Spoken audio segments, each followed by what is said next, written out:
Hi, everyone. I apologize if this post is all over the place, as I am filled with a lot of emotions and anger. For some context, I didn't have the best relationship with my parents. My mother and father divorced when I was extremely young. Needless to say, they weren't very good co-parents. My mom was an alcoholic and my father did drugs. My aunt, who wasn't my aunt by blood but was my grandma's best friend, took care of me most of the time when I would have to stay with my father. She would constantly make me feel loved and taken care of. She would always have fun activities planned for us to do together, such as making bead bracelets and bead art, making other jewelry and painting. I loved being with her because there was never a dull moment. When I was in fifth grade, my mom got clean and got full custody over me. We ended up moving towns and I never really saw my father again. It got extremely difficult to see my aunt, but as I got older and could drive, I started seeing her more again. Fast forward to 2021, my aunt passed away due to lung issues. I had not seen her in years because I was working and was dating my husband, 25 Manoir, in 2020. I felt extremely guilty that I hadn't seen her in so long. Once I was told about the disease, I immediately went to see her in hospice. I went and saw her twice, and the last day I saw her, she passed away holding my hand. I was extremely broken. My aunt's birthday is on September 15th. Ever since she passed away, I've always made her favorite flavored cake, sang happy birthday, and blown out candles for her. This is my way of showing appreciation and love for my aunt. But my 12-year-old husband's sister's birthday is also on the same day. I love his sister and always spend the majority of the day with her. At the end of the night, I do go home to bake the cake for my aunt. This makes my husband furious. Anytime I ask him if he would like to join me, he always angrily declines and says his sister is more important. I totally understand and leave by myself. He sent me a text saying, "I'm not coming home tonight," and I responded, "I love you. Be safe." I woke up this morning to see all of his stuff from the apartment gone, along with a text saying, "You are extremely selfish and leaving a 12-year-old on her birthday for a dead person isn't okay. I will be contacting a divorce lawyer." I immediately started crying as my husband knew how much my aunt's death impacted me. He also knew I would celebrate before even marrying me. I am more angry than sad right now that I let this man destroy my life over me wanting to bake a cake for my aunt. The relationship never had any huge issues, and yes, he would get annoyed every year, but it was never to this extent. Needless to say, it's only been a few hours, but I am okay with him wanting to divorce me, as I don't need to be with someone who can't accept me making a damn cake because I will not stop. Comment somebody said, "Yeah, that's not a partner you want." Anyone who acts like this towards something or someone or anything, their partner deems as important to them, should not be in a relationship. Something is wrong with him, and he's doing you a favor. Also, if he retract this, the divorce part, you have some serious thinking to do. Either take him up on the offer and do it yourself, or keep your eyes open because this is a crack in the foundation of your relationship. Somebody said, while I can understand not wanting to divert focus from his sister on her B-Day, he seems to lack empathy here. You are obviously still grieving your aunt, and you seem to be doing it in a respectful way. This feels like an "I want an excuse to get divorced" scenario. You seem better off without him, but I do hope that you have or are getting grief counseling. Commenter. Also, doesn't the 12-year-old prefer her friends? Does she really need her adult brother and sister-in-law with her? All day. Somebody said, speaking from experience, I am very close with my granddaughter, but she is now 14 and wants to be with her friends. I see so much less of her than even a year ago. Now, when she plans things with me, it's "Can you and me and my friend so-and-so go to the mall or wherever?" 2 years from now, when original poster's husband's sister is 14 and wants to hang with friends, not weird, brother, he will regret his cruelty towards her. Somebody said, a thought I had was that might be his child. If he had her as a teen, original poster replied, he would have been 13 when she was born. Plus, there are pictures of mother-in-law in the hospital after giving birth. Deaf, not his kid, lol. Update. 3 days later. Hey everyone. First off, I want to thank everyone for their support and kind regards to me. I am going through an extremely emotional time right now. For some context to the first story, some people were saying I was prioritizing the dead over the living. This is not true. I work extremely early in the morning for work, so I'm usually in bed by 8:30 p.m. Depending on the day of the week my sister-in-law birthday lands on, I go straight to her after work. Or if I'm not working, then early in the morning. Even on days we are just visiting my husband's family, we usually leave around 8 p.m. so I can get home and get ready for work. His family lives not even 5 minutes away from us. Whenever I make the cake for my aunt on her birthday, I still leave at 8 p.m. and just go to bed a little later. I do not prioritize my aunt over my sister-in-law. I also have gone to grief counseling as it's always been hard for them to process a loss. My counselor was the one who made the recommendation to do nice contribution to her every now and then. So, for everyone saying the way I'm coping is unhealthy, and a ritual, thanks, but I'd rather listen to the professional. Now, on to the update. After I posted the original post, I contacted a family friend who is a divorce attorney. After a few hours after the text from Raiden, husband's name, I decided to text him back. I understand. I have hired a divorce attorney. This clearly made him shit his pants as not even 5 minutes later he came back home. He started saying he was just drunk and didn't know what he was talking about. I didn't say a word. He kept saying he was sorry and he didn't mean it. I told him to go back to his parents' house. He kept begging as he left. He then started blowing up my phone with the same apology. After about 20 minutes, I received a call from his mother. His mom loves what I do for my aunt and has asked to join me a few years ago. She called me saying she just had a conversation with her son and wants to know why I'm leaving him because he didn't join me in making the cake. I just started laughing and sent her the screenshots of his text last night. He tried to lie and say I was the one wanting a divorce. His mom was extremely shocked and said she will call me later. Around an hour later, his mom came knocking on my door. She gave me a hug and said she was sorry. I let her in and gave her a cup of coffee.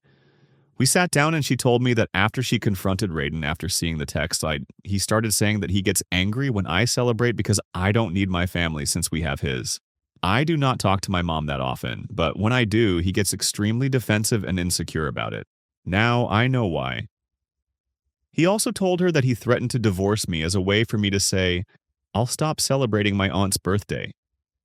His mom also told me she respects my decision to get a divorce attorney, but that she will always love me like a daughter and will always be there for me if needed. I am going through with the divorce and am working closely with my lawyer. This will be the final post I make about this situation, and I appreciate everyone for supporting me. Thank you all. Hi, I've been married to my hubby for 4 years and we've been together for 12 years. After a lot of financial struggle, we bought a house and we are now planning to get kids.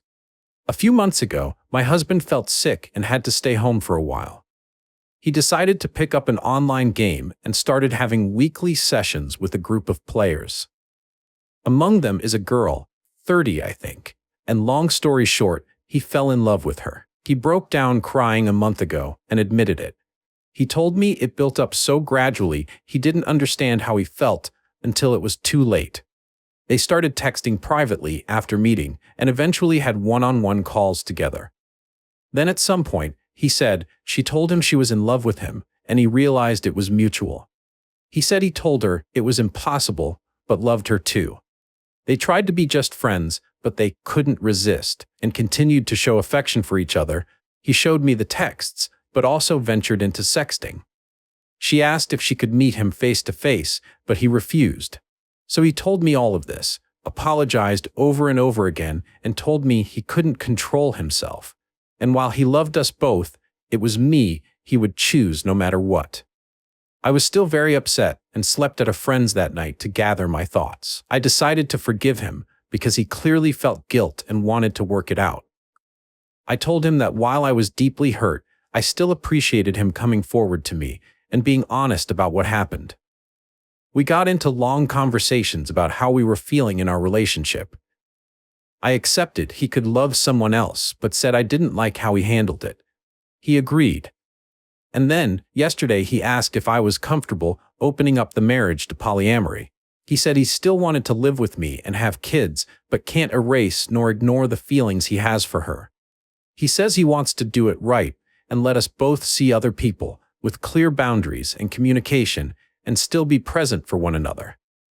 I'm going to be honest, it made me very uncomfortable at first. We have several friends who are poly. I know more or less how it works, but I never really thought about getting into it myself. I am not against it. It just never crossed my mind before. I am trying to think it through, but it's a lot to take in. Sorry my writing is probably messy, but it's kind of hard to focus. I guess it's too early to decide, and we have a lot more to discuss beforehand. But still, could you guys give me your opinions on this? Thanks a lot. Top comments. I'd be divorcing so fast. So he cheated and now wants to be able to keep cheating by calling it poly. Lol. Come on, do not have kids with this man for the love of God, and if you have any self-respect, you'll be serving him divorce papers as soon as possible. Sorry your husband is a cheating ass. You got married under the assumption you would remain monogamous. He is trying to fundamentally change the nature of your relationship. If I were you, I would drop any attempts at conceiving and figure out your next steps. Personally, I would not stay with someone who desired an open relationship. You need to decide if it's something you're willing to entertain or not. Update. Hey guys, first off, sorry I didn't reply to all your comments. I am very thankful for them. They helped me realize hard but fair truths about the whole situation. I waited for a bit to think about it all and had multiple long discussions with my husband. I wanted to confront him before making a final decision. To answer some of your questions, the other girl wanted to meet him, but they never did. Partly because my husband refused, but honestly, mostly because she lives too far from here. I still got checked for STDs though, and I'm clean, yay. As for our polyamory friends, they apparently were the ones who suggested he go down the polyamory road. I stopped talking to them for now. I'll deal with the bigger problem first. I told him his actions hurt me deeply and that while I appreciated him admitting his affair, it was still infidelity. I told him what you guys said, that turning it into polyamory was merely greenlighting the affair after the fact. That polyamory should be built on mutual trust and communication, which he already broke, that I didn't feel respected. It destroyed him. He said he already knew, deep down, but didn't want to admit it, neither to me nor to himself. We both screamed and cried a lot. He finally admitted he wanted to open the marriage for selfish reasons. He is very sorry. He cut off contact with the other girl, let me fully access his computer and phone, and now wants to go to counseling to repair our relationship and marriage. He has shown me a lot of affection and attention since then, although he admits himself it's sometimes out of guilt and not just out of pure love. And now I want to make it work too. But am I? Or is it a sunk cost fallacy? I don't know. Our first session is in 2 months, the earliest we could get, and every day I change my mind. Literally yesterday I wanted to leave him, while today I think it's worth giving it a try. Because we've known each other for so long, we understand each other on a very deep level, share a lot of interests, and have already built so much together. He was there for me during hard parts of my life. He took responsibility for his actions and is really trying. Plus, if I leave him, I'd have to start my life nearly from scratch. Find a new place to live, go back into dating for the first time in 12 years. I don't want to lose everything. It sounds very hard and scary. Am I not too old for this? But at the same time, that's a form of denial, isn't it? It doesn't matter if those years were good. It's not going to be the same. Even if he gains my trust back, even if I forgive him, I'll never forget. I think he is genuinely remorseful. But isn't it too late for that? I am too empathetic. Him being present now doesn't erase what was done. Do I want to stay not because I still believe in this relationship, but because I don't have the strength to ask for a divorce? Because it's the easy choice, some kind of codependency? I have no idea. I can picture both paths clearly, and it's tearing me apart. I am lost, maybe even more than I was when I wrote my previous post. I've lost sleep and appetite, and I'm not sure I enjoy anything in my life anymore. I booked an appointment with a psychologist for me alone to help with this whole thing. I am sorry, at this point, I am rambling. I know I am the only one who can decide what's okay and comfortable for me or not. It's ultimately my choice, and my choice only. The emotional hell I am going through just makes thinking about that choice very hard and paralyzing. I'll go to both therapies and try to see what to do from here. I'll try to update, but it's probably going to take a while. I am sorry. I want to thank you again for your support, and I am sending you guys a lot of love. Edit. A couple of infos I should have mentioned but didn't, because putting all of that into writing without omitting something is much harder than I thought. He cut off contact with her because once he told him he was married and wanted us both, she just ran away and broke up with him. There are times since then where my husband starts feeling sad or angry because of what's basically withdrawal. And for that, he's smart, least sensible enough not to blame me. What kind of marriage did we have before this crisis? It will sound so naive. It's my first and only romantic relationship. We were very close and basically grew as adults together. We could talk about anything and understand each other. We shared the same values and interests. What changed, I think, is that we got into a routine and he got bored. During our argument, he said he was addicted to the attention the girl was giving him and that he felt I didn't show him enough. I was in love with him enough anymore. I told him that even if it was true, he should have told me instead of having an affair. On one hand, I have my faults too, and I could accept this as one of them. On the other, I was taking care of him and the house while he was sick. I don't think he believes it. I don't think he means it, but it makes me wonder whether I was actually a good wife for him, even though I am not responsible for his actions. Thanks again for your support, y'all. It's a lot to process, but it helps me. So much. Some relevant comments. If she and her husband have kids and plans on getting counseling poster, kids are off the table. If we do go into counseling and it goes exceptionally well, maybe we'll talk about it. But for now, the distrust is already there. He says, I love you, but I never know whether it's to regain my trust, whether he means it or not. Even if he does he love me or is it a lie he tells himself? Commenter, if you choose to stay, don't be surprised if in a year you find him talking to someone again. Cheaters are sneaky. They'll show remorse and swear they've changed. Meanwhile, they're smirking inside because they've started a new affair and think they can get away with it this time. Poster replies, thank you. It's obvious and well known. Once a cheater, always a cheater, but reading it helps me fight denial. I really need to break up with him, if not for myself, just to show him that actions have consequences.